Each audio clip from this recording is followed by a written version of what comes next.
everybody. Happy Friday. Woo! Welcome to Spark Seat on Friday. I'm kind of liking this Friday thing. This is new. We usually do it on Thursday, but I'm grateful to have this moment with our wonderful guest, Maureen Benson, who I'll tell you about in just a second. And as we're waiting for people to hop on live, if you're watching the replay or if you're with us live, as always, this is a conversation. This is not some polished preparation that we have experienced prior to this. We're here in real time having a real conversation, and it's all the better when we have your engagement. So feel free to chime in if you're here live, chat, ask questions, let us know what resonates, what sparks for you as we're engaging. And as always, the topic is courageous leadership. And today we get the opportunity to have a particular lens. And so I'm really excited about that. Every week, this community grows, which is phenomenal. And I am still blown away that we're reaching 300 members in here. It's crazy to me because it all started with this game and a mission that was crystal clear, but an outcome that I didn't know what it was going to be yet. And it all started with this really strong need for more tools, more skills for folks to break bread, break down, break through, and engage in meaningful ways, given all that's going on in the world. So you all know I'm on a mission to start a global conversation about inclusion, about equity, and about courageous leadership. And so what better way than to actually engage in real time in these weekly interviews? And it is such a pleasure. This is the part of the week that lights me up because I feel so privileged and so fortunate to have so much of my life enriched by people like Maureen. So this is a beautiful thing. She's a friend. She is a visionary leader with over 20 years of experience opening, leading, and growing social impact organizations. And she talks about, being in her bio, she talks about the first time she read Jonathan Kozol's Savage Inequalities and realized for the first time how dramatically different her educational experiences were from those who lived just less than 10 miles based on race and socioeconomic status. And so what we share is what outrages us also fuels us. And so she engages in public service through education.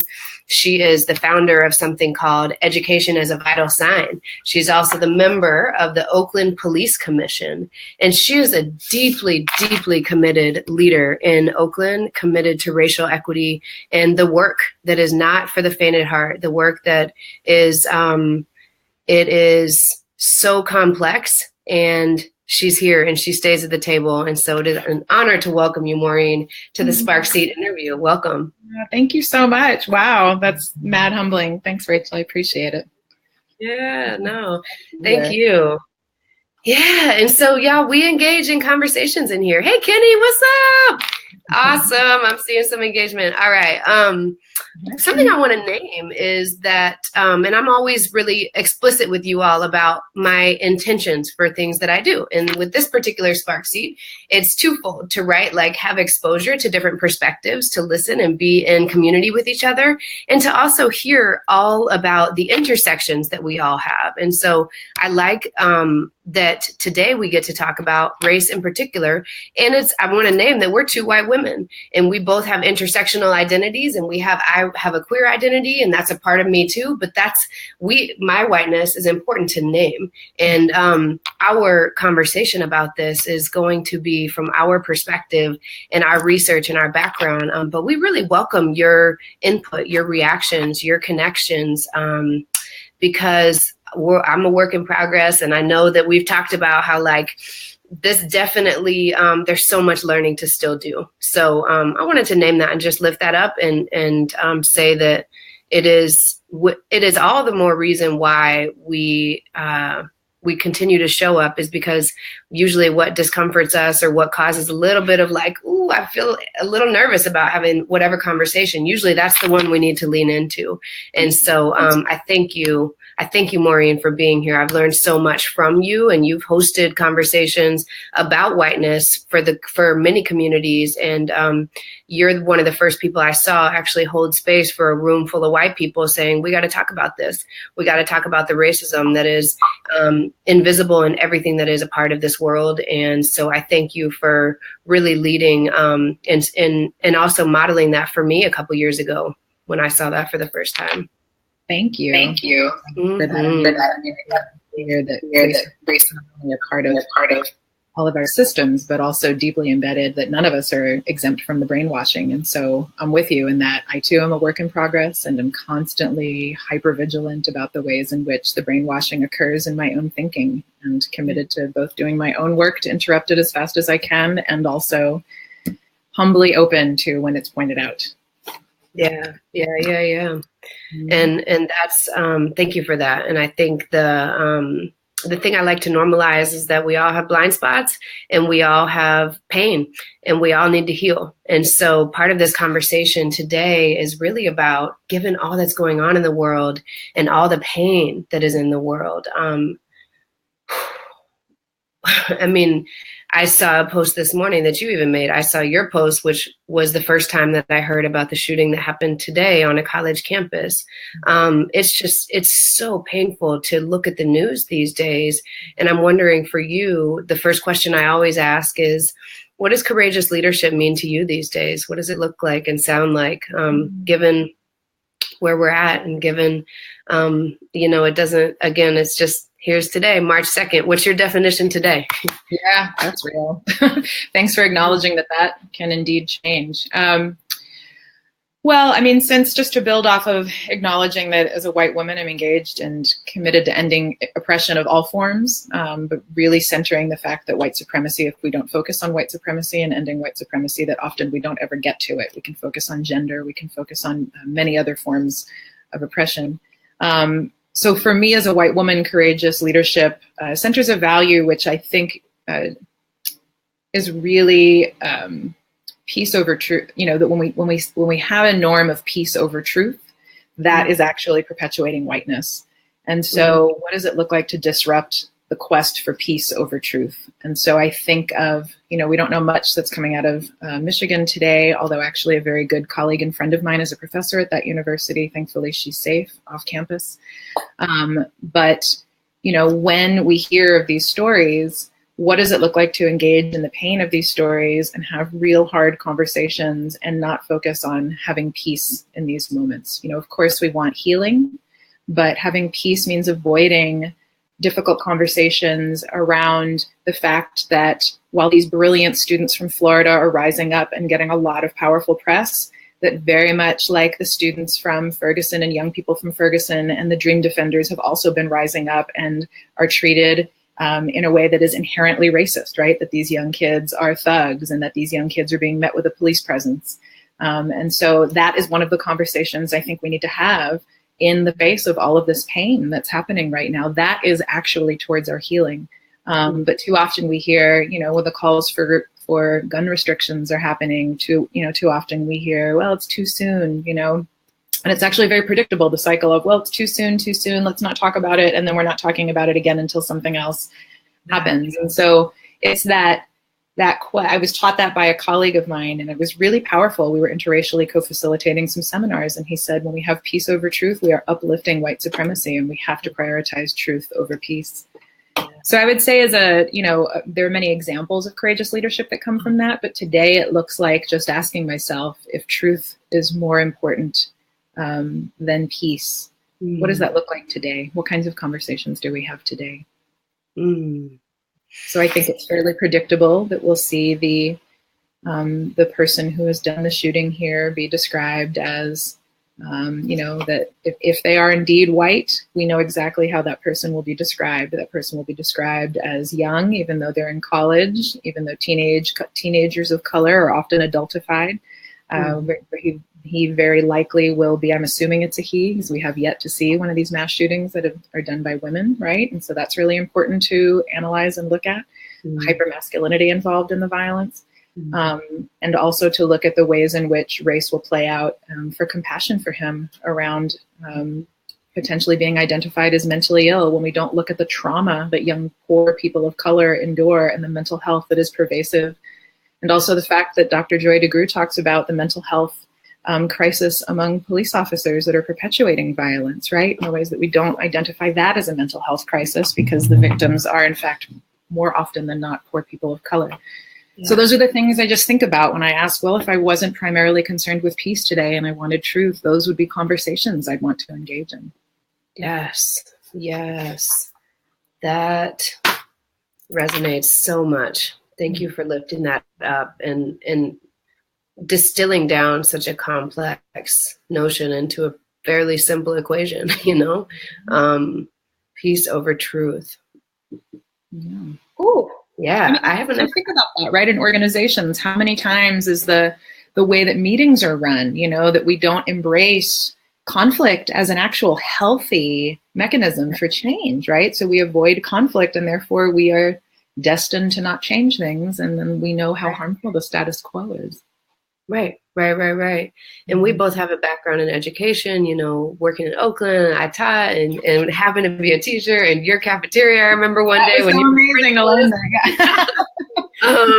It's been a minute. I mean, it's been almost 12 years and since that moment. Yes, I remember it so clearly being in that space. But and we both have shared this deep commitment to educational equity. And I'm curious to hear, in these, we both for a living facilitate conversations, convenings, gatherings for folks to normalize tension, to normalize that that's actually a healthy indicator of progress, especially for the stage of a team that is diverse. It's imperative that we have that healthy tension. And so when we think about what's happening in all the fear that is present everywhere you turn. I mean, I think from the way that the media is portraying what makes breaking news, from the ways in which parents are pulling their kids from school because of ICE raids, from principals not feeling so overwhelmed and so overworked that there's just not it just feels like you're drinking water through a fire hose most of the time.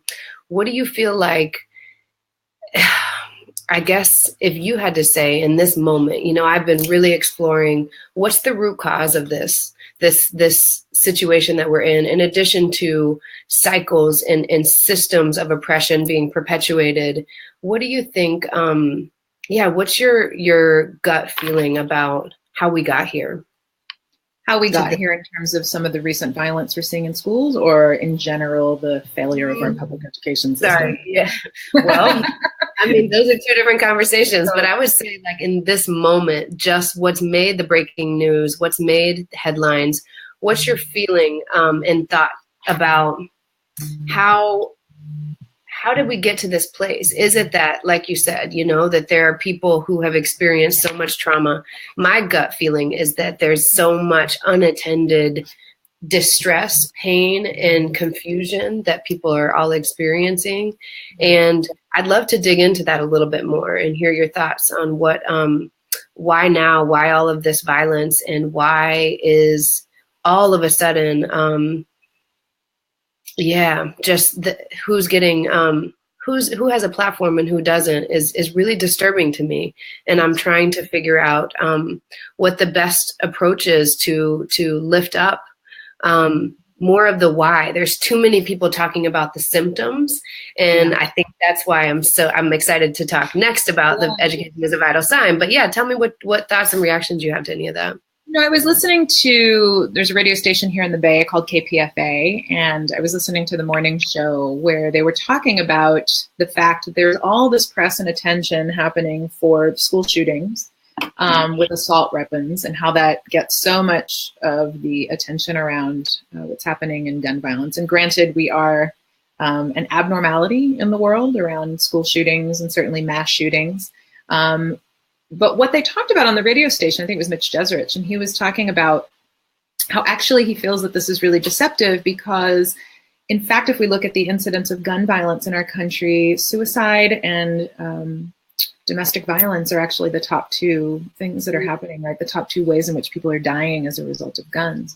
And when he said that, I just started reflecting. I thought that was really interesting. I mean, it's tragic, but I thought it was really interesting that then these mass shootings are what gets all the press. And so when we're looking at the difference between actual number of people who are harmed, when we look at who is being harmed, in fact, the overwhelming majority of these students are white teenagers. These mass shootings do not happen in schools of color.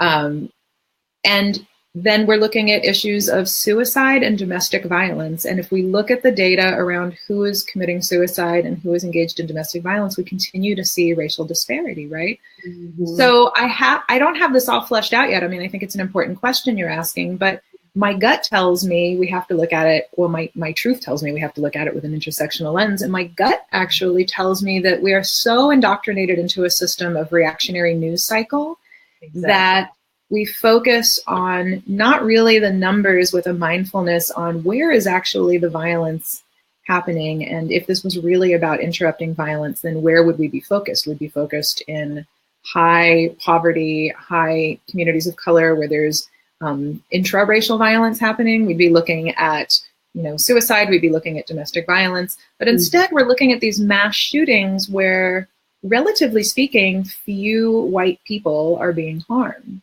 And I think that in and of itself speaks a lot to the ways in which our reactionary news cycle is prioritizing the value of white lives.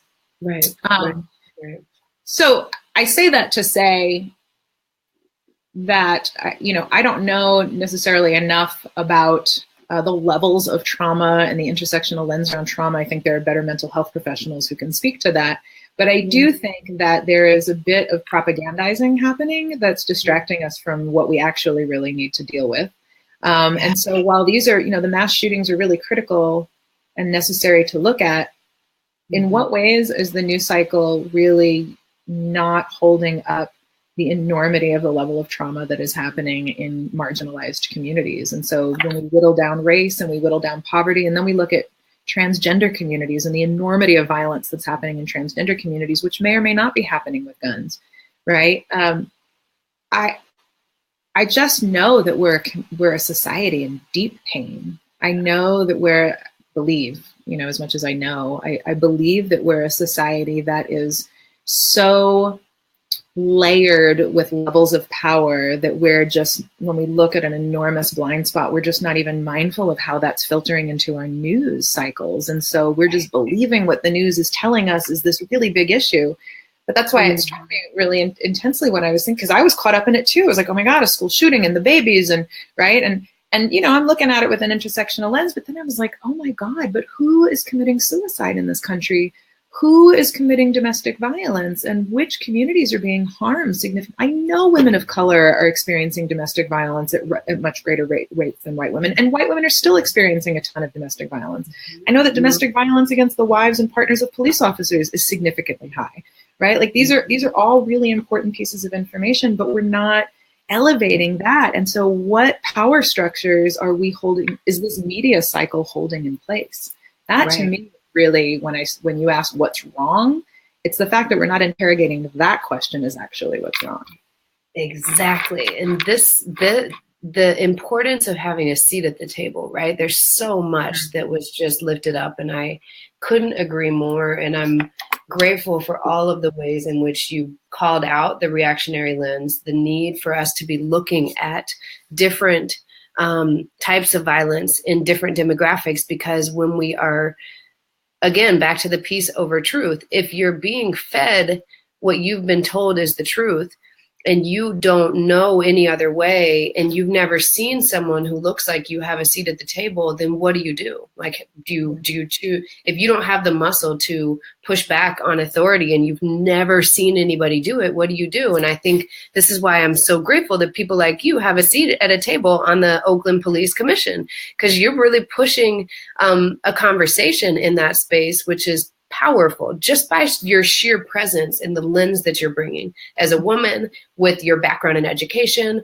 with alliance to communities who have experienced violence from police. And so what do you feel like, is that the first step? I always want us to have hope. I'll never lose hope in the power of human potential. I'll never lose faith that we can, one step at a time, actually all make a difference. What do you feel like for folks who just feel like everything's falling apart? What can I do? How do I, what do I do? What do you feel like is the right next step? Well, I think it's really important to acknowledge that periodic moments of hopelessness are all part of the journey. And so, I'm newly appointed to this police commission. It is a new police commission.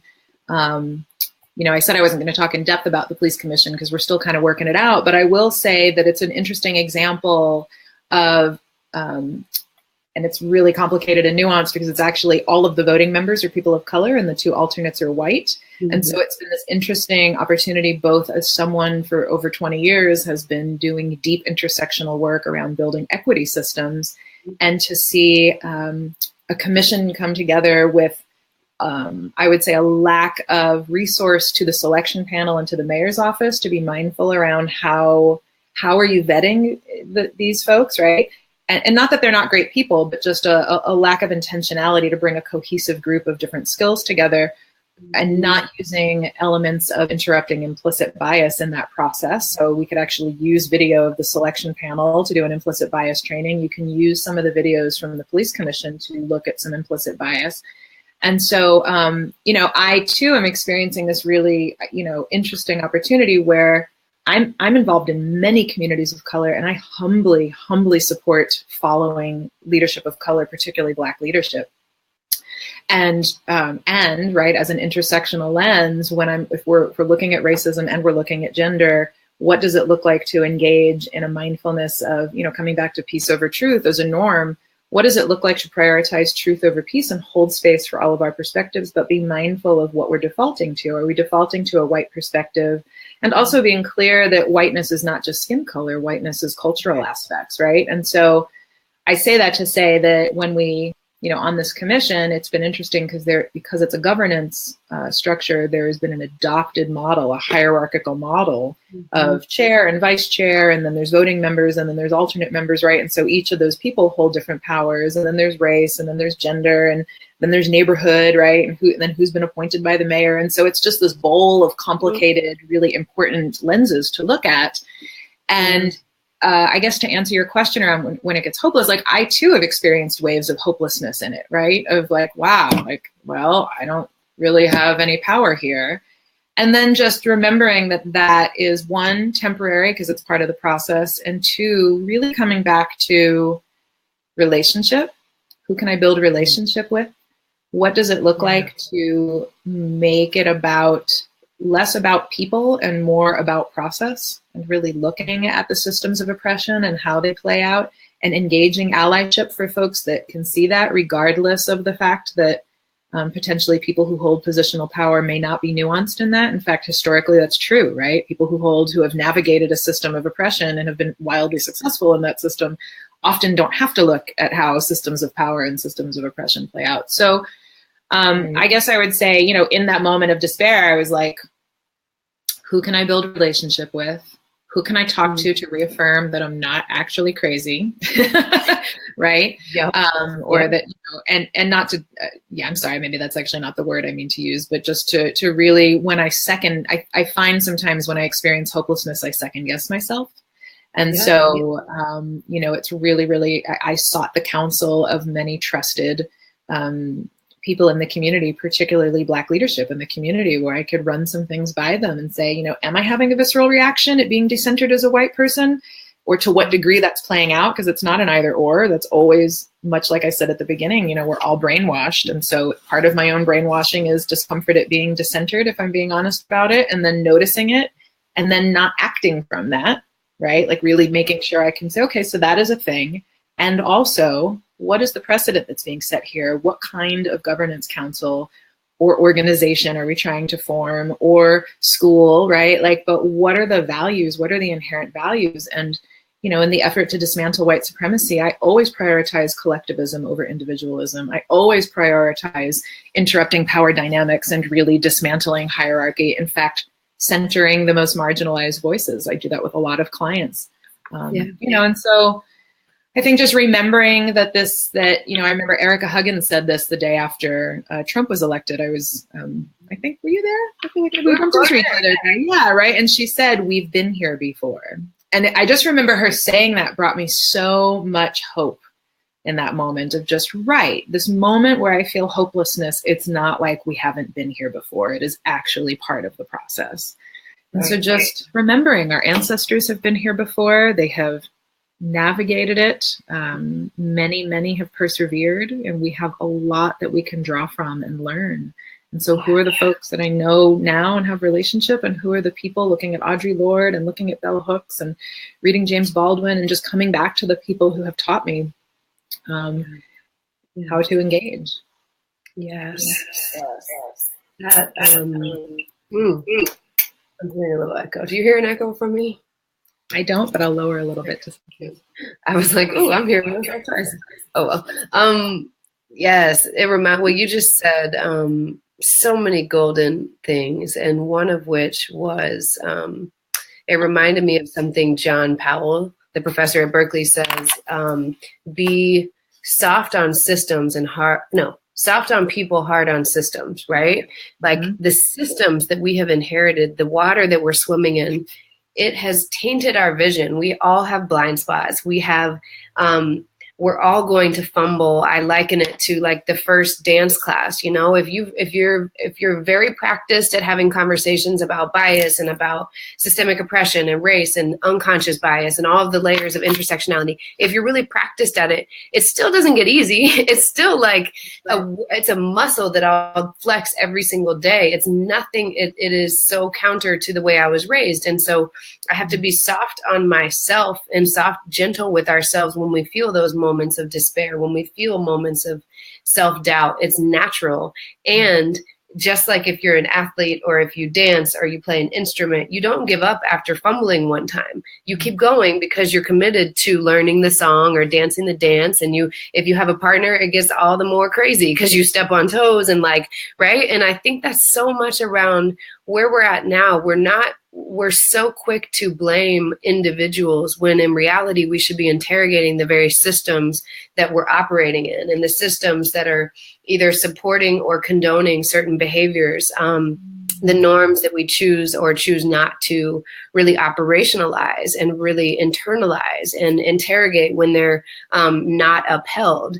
And so I wonder, gosh, there's so many different directions we could go, but I wonder like the connection to, I just feel called to invite people, anyone who's watching the replay, anyone who's just in this moment with me, because I'm going to do this right now. Like, what is a commitment that I want to make to choose, to be soft on systems, soft on people, soft on people, like to be more gentle with ourselves first and with each other, and then really start to think about the systems, the practices, the policies, the structures, the agendas, the timing of things. Like we have some agency there, and there's a way that we can all commit to walking away from today with maybe one question that I'm going to ask on Monday when I go to work. Like, what's one question that I can have as I think about, is this system positioning some people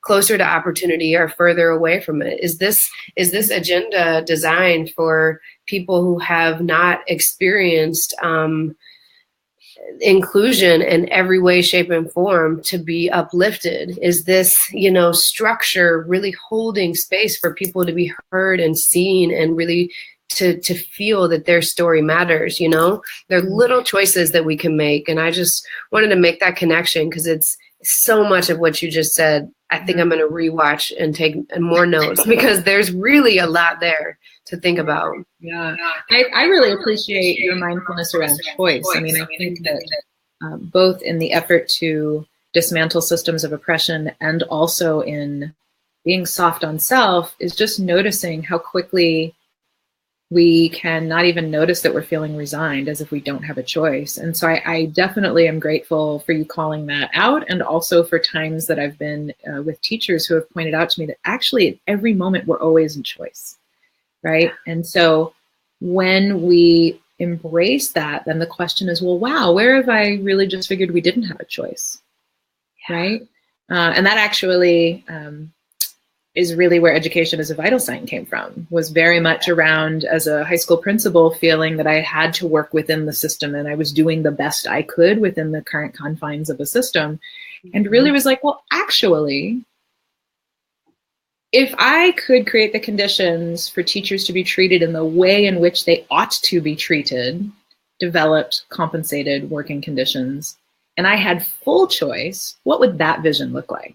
And that was a radical transformation in what was possible. So Anyway, we can talk more about that later, but I'm really present to the fact that that's so critical and powerful to just pause as we're coming into the day or we're coming into our strategic planning and ask, into this moment of, what am I feeling resigned in, or what am I feeling I don't have any choice in? And that's a really critical place to interrogate, because if you think you have to do something within the current structure or the current configurations, I mean, literally, it is so rare that we don't have choice, right? I mean, and actually, I would say we always have choice. So there might be a moment that, like, wow, I've had this horrific accident and I can't get out of this car. I don't have choice, right? In this moment, I'm doing everything I can, but there's a way in which I can engage in that. Right. So I have choice. Where do I have choice? And is it take a deep breath? Is it right? Is it panic? And so, I think that that's a really key leadership element, is just always questioning, where do we have choice? Where do we think we don't have choice? And what does it look like to peel that back? Exactly. And you just modeled, I mean, you're so emotionally intelligent, Maureen. You're so self-aware. You really are. Like, your emotions. To me, it's like, it is the work. If you're in the work of inclusion, if you're in the work of racial equity, and you're in the work of wanting to make sure everybody has a seat at a table, you can't not talk about emotional intelligence, I believe. We can't not talk about knowing our emotions and knowing our triggers and knowing our blind spots. And I appreciate that. And I forgot to mention, you were in Spark cohort 1. And like, what a beautiful thing to have heard about education as a vital sign back then, and now to see the life that it's taken on. And I would love to dig in just for a minute, if you wouldn't mind sharing a little bit more about kind of what that's about, and what was the catalyst, and where's it at now? Well, it definitely was a moment of realizing I had choice, for sure, which is why so much you calling that out resonated. Just to give a bit of context, I was a high school principal in Oakland. I co-founded a school actually with 15 juniors and seniors, and we asked them to design the school that they wanted to leave for their brothers and sisters. So that's where we met. You were in your summer residency, I think, in our cafeteria that day. And I would say that there are many, many things we did successfully in that school. That school was around for a total of 9 years. I was the principal of that school for 7.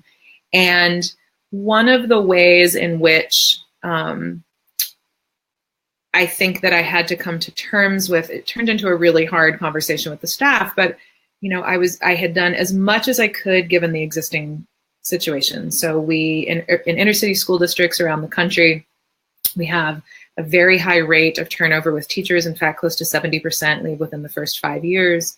And so we were experiencing something similar. Oakland experiences that. There are many schools that have 40 to 50% turnover each year, actually.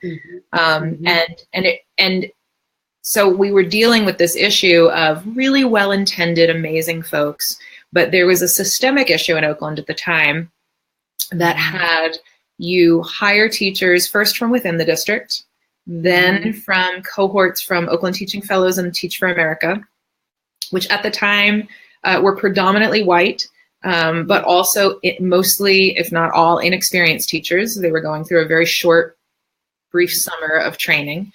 And then they would come into a classroom, and I would have enormous compassion for these folks, because you're on a vertical learning curve. It's like, well, here's the kids, and I know you're not adequately trained yet, but go for it.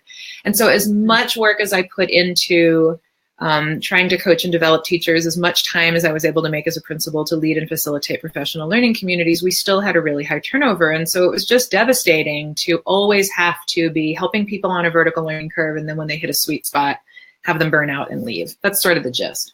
And so anyway, I was sitting one day with just the despair actually around it, and like I said, these are really wonderful people and built powerful relationships with kids. But most of our teachers had less than 5 years experience, which is true in most schools in the district. And I just remember thinking, like, I'd done all I could given the current system. And I just had this really big aha that we couldn't ever get ahead of the curve, because we had to hire from those first 3 pools first. And then if there were spaces left over, we could hire veteran teachers or veteran teachers of color from other school districts. And so I just couldn't stop the bleeding. That was kind of the metaphor. It was just like, it just felt like, gosh, I'm putting a Band-Aid on a severed torso. It really felt that dramatic. And so I just remember thinking, one, I can't be complicit in this anymore. This is a problem. And so I had a really courageous conversation with the whole faculty, where I invited them to close the school before the district did. And that was a really hard conversation. I was very clear that I needed to leave, that they were all going to leave in short period of time. And at the time, the faculty couldn't really they hadn't gotten to the place that I had gotten with it. So they really wanted to rally and try to save the school. And then consequently, the school was closed 2 years later. And most of those folks are not teachers anymore. Right. And, no shade to those teachers. I get it. That was an emotional attachment that I had a breakthrough where I was able to let go of attachment and stand in my commitment, and they weren't quite there. And I wasn't able to lead them there in that moment. And that's just what happened. But I started thinking, I was unwilling to just be like, well, I can't be complicit and leave. It was like, well, I can't be complicit, and now what? And so then I started grappling with this question of, well, if we treated teachers like doctors, right, the inherent problem is that we throw teachers in a classroom, we don't pay them very much money, and we overwork them. And so if we treated teachers like doctors, and not to say that doctors' working conditions and all of that is perfect, but just the way we imagine doctors should be treated was kind of, the way I was thinking about it. And so for 9 years, I did research on countries around the world that have highly successful schooling systems: Finland, Sweden, Australia, some cities in Canada, South Korea, and started to look at the difference in the ways in which, places where the prestige of the profession is really high and what's happening here in our country. And so I started to map out, from this place of choice, like, well, if we created the conditions, if we compensated teachers, if we really developed them, if we said, I kind of think about the absurdity of, I think I've shared this with you before, but the absurdity of someone walking into an emergency room, particularly people of color coming into an emergency room, so a healthcare system that has historically traumatized them, not even just marginalized them, but traumatized people of color. And their child something's wrong with, they have a headache, and they do an MRI, and a very young, enthusiastic white person in a white coat comes out and says, I know what's wrong. There's a brain tumor. I've never operated on the brain before, but I'm going to go in, and I promise whatever mistakes I make on your child's brain, I won't do on the next child. And just sit with the absurdity of that as a concept. And I just got really clear. I was like, but that's what we're doing in classrooms every day with this model, right? Of sending in maybe enthusiastic people, but not connected to the community, not mindful of the trauma, not prepared, right? And then you add the compensation and the working conditions, which are two of the other top reasons that teachers are leaving, the 70% issue. And so I just started to plan a model that said, unapologetically, if we treat teachers like doctors, what would it look like? How many teachers would we have to train? How long would it take to roll out? And so that's another whole long conversation around what that would look like. But the short of it is I built a plan that said in 10 years, we would have not only incoming teachers, but existing teachers get to come out to go through a residency model. We treat them with the prestige of the profession, and we make sure that they have demonstrated competency before you are alone in a room with the babies. We roll them into the schools with the highest needs first. We provide support for teachers that haven't yet gone through the residency model, because that's going to be hard. I'm going to be in there and you've gone through a residency model, and people who complete the residency get increased compensation. We have decreased workloads. So you're teaching about 15 hours a week instead of 25 to 30, which is actually what's happening in many other countries. And so try to just be as thoughtful as I could. And so it's, I've finished this paper and this model, and I'm talking to different folks in education around getting a think tank funded where we could, I'm clear I've done as much thinking as I can alone, but it's time for the collective planning around this. So what really are the economic benefits, getting economists at the table? How much will it really cost? What really do we need to show in terms of competencies? What does it really look like to develop a teacher? And we have lots of great models of residency programs around the country to pull from. What does the community organizing look like? How do we, I was very inspired by Obama's town hall meetings around healthcare. So to think about how do we have town hall meetings around the Bay Area to really get folks to see the level of disrespect of the teaching profession and how that's harming children, and what it looks like to remember we have choice. We actually have choice. We can say we as a community we prioritize teachers over police officers, for example, right? When we look at the disparity of the resources we're pulling into that. So anyway, but all of it, again, so I'm so appreciative you brought up choice, because all of that for the last 9 years and where that's going and networking and engaging and organizing around that has really come from just the audacity of believing we have choice. Yeah.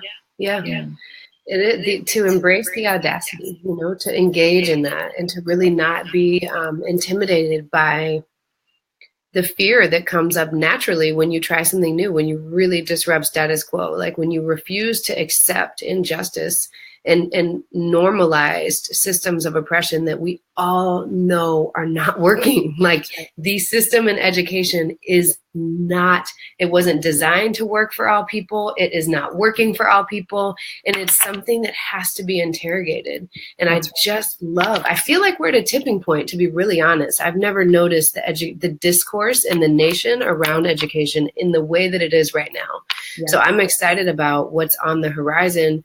And I know I want to be involved in whatever capacity because I believe in it. And I'm honored to have been just alongside you, like getting the energy, shouldering up with you from what you have committed to. It is a really, really powerful thing to imagine a system that is designed intentionally to be proactive, not reactive. Yes. Like the current system is designed to react. And there's so much reactivity that we're putting, like, oh, we assume there's a blank slate when we know that's not what we need, right? For all kids to really be seen, heard, understood, and actually taught where they're at the level that they deserve. I'm so excited for this to come out and to just see where it goes, the power of the choice, the power of choosing faith over fear, I think is what all of what you just did represents. You chose to really interrogate something and not believe that we just have to throw up our hands and accept the system that is not working. And I just have so much respect and deep admiration for all of what that represents and all that you've done. Thank you. I think it's really important to say too, while I appreciate the faith over fear mindfulness, it's really important to know that I'm also doing personal work to navigate the fear, right? Like that is not absent in this process. It's not like I just had this aha and suddenly I'm not terrified of being in the spotlight. I'm not terrified of having my research interrogated. I'm not terrified of asking for money. Like all of those things are true.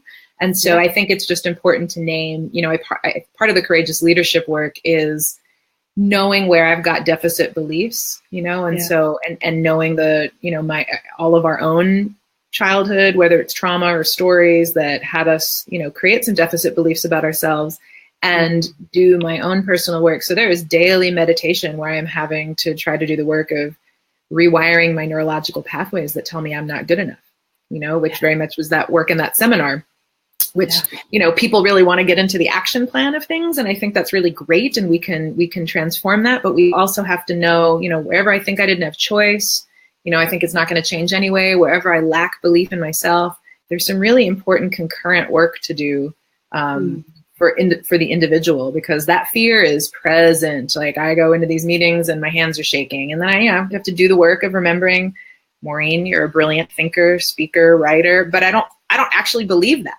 right? Like, so I have to re-brainwash or unbrainwash myself to believe that, because that is also an impact of the systems of oppression, right? Both as a woman and as a white person trying to interrupt white supremacy. Like I'm actually in this, I'm managing a paradox of not wanting to be too over the top and assume that the way I think is right, and also questioning the audacity to have the courage to believe I can change something as a woman, and having, modeling, trying to be authentic, but then also so it's just all of these layers I'm constantly interrogating, and can't do that alone, right? So grateful, shout out to therapists, shout out to, to teachers where I'm constantly learning, shout out to authors, grateful for your course, right? Like the work to really help us interrogate. I think you do a great job of leadership philosophy, but also being mindful of how the brain works and knowing our own selves and that.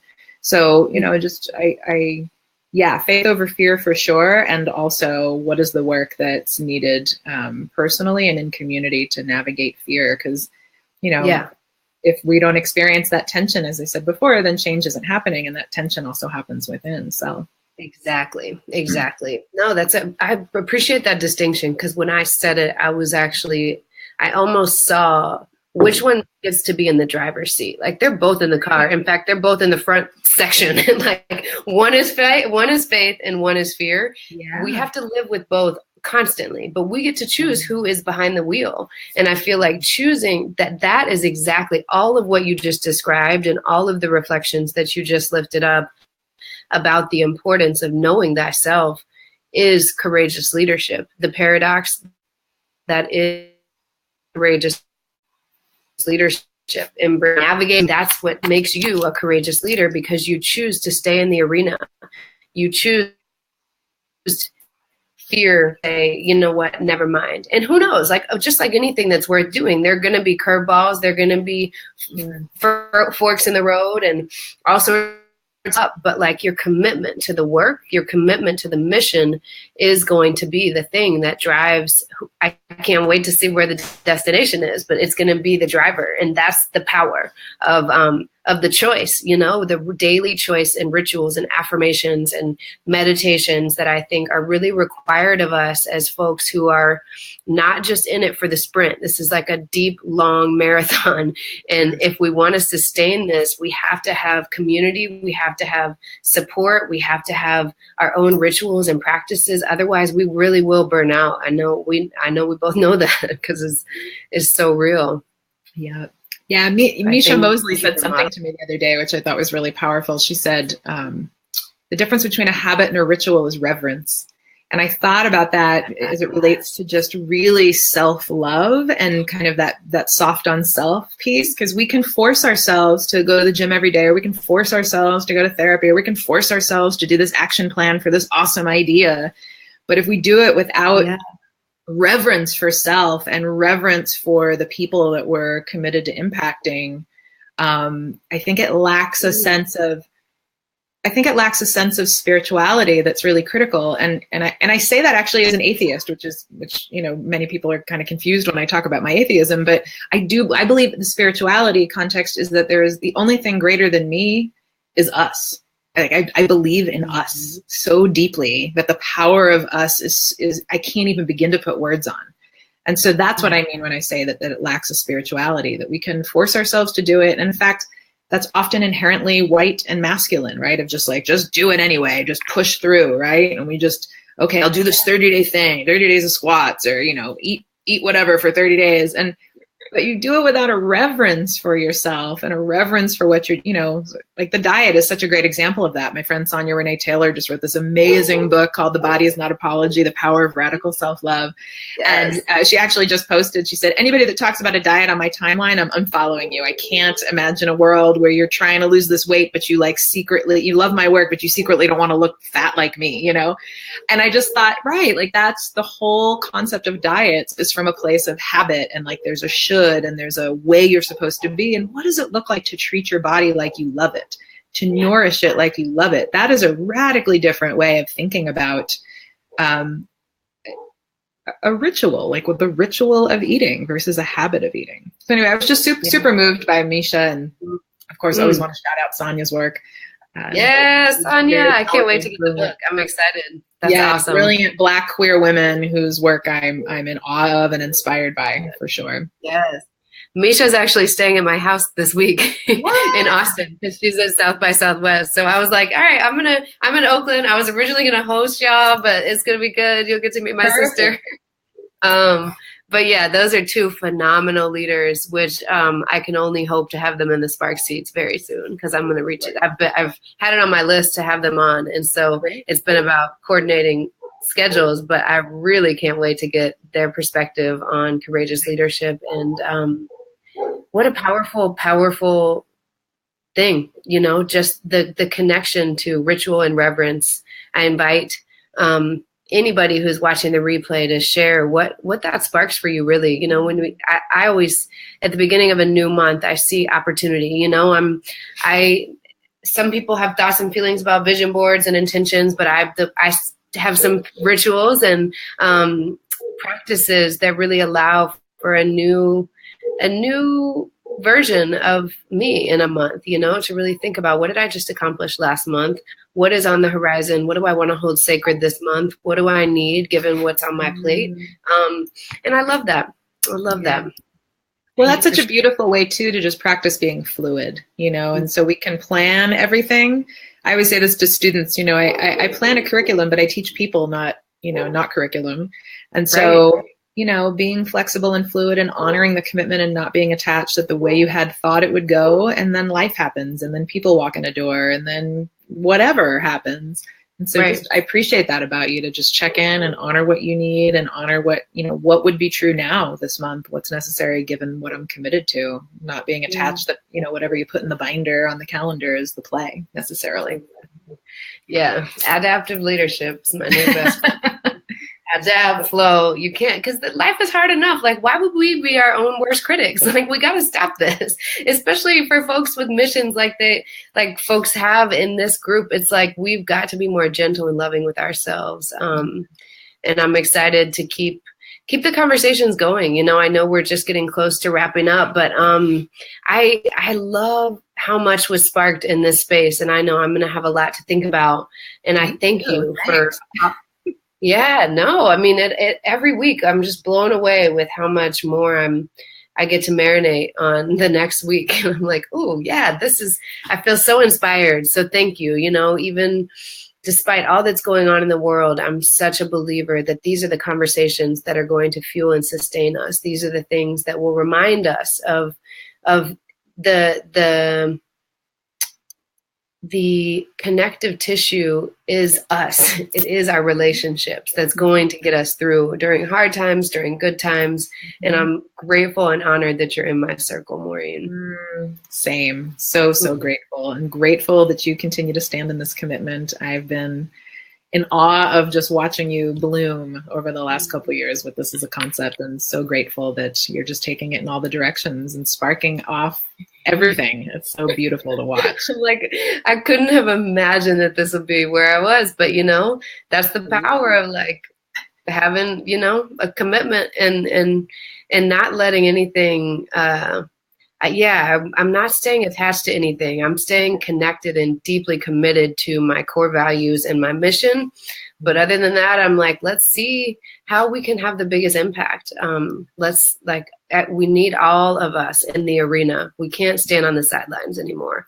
And that's my commitment, is to just be out more and love out loud more and share my half-baked thoughts more. Because I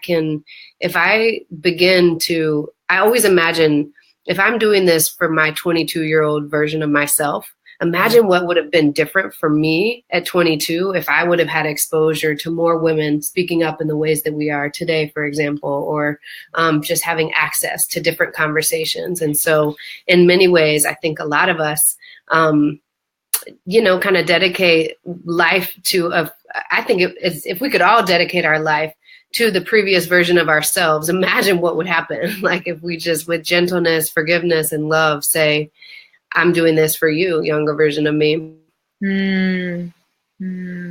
That's beautiful. Just a thought. But, yeah. Well, I had a meditation teacher. Spring Washam I was at East Bay Meditation Center for January's New Year cleanse. Yeah. And I remember, it's interesting you say that, she had this exercise where she requested that we take a picture of ourselves as a child and put it on our altar. And I had a visceral response. I was like, hell no, I'm not doing it. Right in my head. I was just like, and I knew, much like you said at the beginning of this, when that, when you have that kind of reaction or when that tension's coming, it's like, well, I guess that's the work. And it was so visceral that my subconscious had me absolutely forget about it within 24 hours. So when I got to the class the next week and she brought it up, I was like, oh. And I was really clear that the visceral response was followed by absolutely forgetting about it. So consequently, I now have a childhood picture of myself on my altar. And it's actually just this really lovely reminder every day of just, remembering who the goddess within is, and remembering what kind of soft, compassionate, loving ways what would I want her to be exposed to? And that is definitely truth over peace, for sure. But it can, truth over peace can be absolutely in a loving, compassionate, communal way. So thanks for naming that, because it is, I think, a really critical practice of just, we are the hardest person to love on. It is so easy, particularly us as educators. It was always something that struck me in therapy with gosh, man, the love I shower these kids with. I can't even have a fraction of that compassion and love for myself. That is deep. That is really deep. What kind of a world is that? Right. And that's it right there. I mean, that's why I feel like it'll always be a journey for me, and in everyday practices that I have to work on myself to, affirmations, visualizations, declarations, intentions, like I am enough and we all are enough. And when we are able to forgive ourselves from our past, all the everything from the past, things that were done to us and decisions that we made that we're not super proud of, if we can give ourselves some forgiveness and turn down the volume of the criticism, that's the first step for the world, and so I'm excited to see what meaning people make of this conversation in the group and what else emerges in the weeks to come. It's just it's a long journey we got ahead of us, but it's so inspiring to know that people like you are on it with me. So thank you. Thank you. Thank you for having me, and have a great rest of your seminar and cohort with everybody. I'm super excited to hear what magic sparks from everyone in the group. Yeah, these folks are so amazing. It's really cool. It'll be interesting to see how the next couple weeks I'm going to pilot this like 3-week mini course on basically what we talked about today, which is all about emotional intelligence, unconscious bias, like really getting a clear and like foundational, firm understanding of what's required. That'll be interesting. 3 weeks, we'll see. So I welcome your feedback as always, and anybody who's interested in doing taking that first step, jumping in the marathon and running the first, 4 or 5 miles with us. I'd love to have anybody who's interested. And this is the work. It is the most rewarding and challenging work to do this every single day. And thank you. So if people wanted to get in touch with you or stay connected, you have a website, you have anything on the horizon, anything else that I didn't ask? I just want to make sure at the end that I always say, is there anything I didn't ask that you want to share? Plenty. Thanks for that. Depends on how radical folks want to get. If you want to be as radical as you can be, you should totally follow me on Facebook. I am fresh out of the fucks on Facebook, that is for sure. But less radical, but more, I shouldn't say less radical, more diplomatically. You can check out my website. It's maureenbenson.org. You can contact me through there for sure. But if you want to just get like rowdy on a roller coaster of just radical racial equity, anti-oppression, and also some good food and some laughs maybe in the mix, Facebook's a good spot to follow me. That's right. And serious gardening too. You got a serious green thumb. It's emerged in the last few years, that is for sure. I do enjoy it. Right on. Well, thank you so much. I'm really honored and humbled that you would take some time to chat with me today. It's really affirming my own individual practice that I am enough. It's like, absolutely. Yeah, amazing. Thank you. Thank you. It was such a great conversation. Thank you so much. Awesome. And have a wonderful rest of the day, everybody. Until next time. Yeah.